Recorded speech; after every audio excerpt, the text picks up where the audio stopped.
This is a look at the rear cargo rack that I installed on the new KLX300. I specifically chose this rack because it is powder coated aluminum, and I preferred that over the tubular steel welded rack. This is not as heavy as some of those heavier tubular racks, but I also want that to be a limiting factor on how much I put on the back of this light bike. It attaches to the subframe here, and that is the trickiest part of the installation because there's a spacer underneath this cross brace. Then there's the brace, then there's another spacer, and then this bolt, which goes to a nut underneath. So you've got to stack all those up, which I had to do with a bolt from underneath and then pushing down on the bolt from the top. So it was a little bit complicated, harder to explain than it is to kind of draw a picture.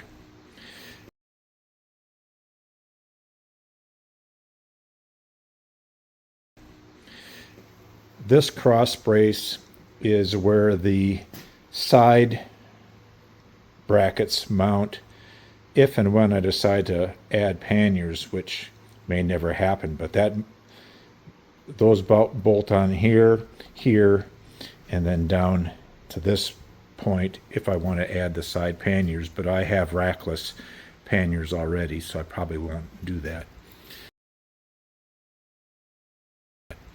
But a great design. There are bolts here that I can use to mount my Rotopax mounts, and the only negative about this rack is that the mounting bolts have these Allen head bolts protruding. So what I've decided to do is bolt a high density polyethylene base on here, which will also add some support for the soft bag that I add. And then I'm going to drill holes here so that these are covered up. There will be 2 holes in that base that I can add the Rotopax mounts. It's going to be a little bit of a maneuver to get the bolts up underneath here, but for the few times that I'll use it, I can live with that.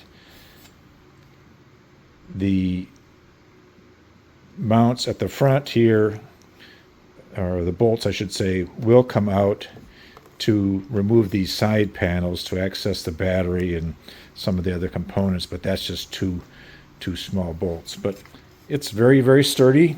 You can lift the bike by it, and I think it's a good value, far less expensive than some of the other options out there.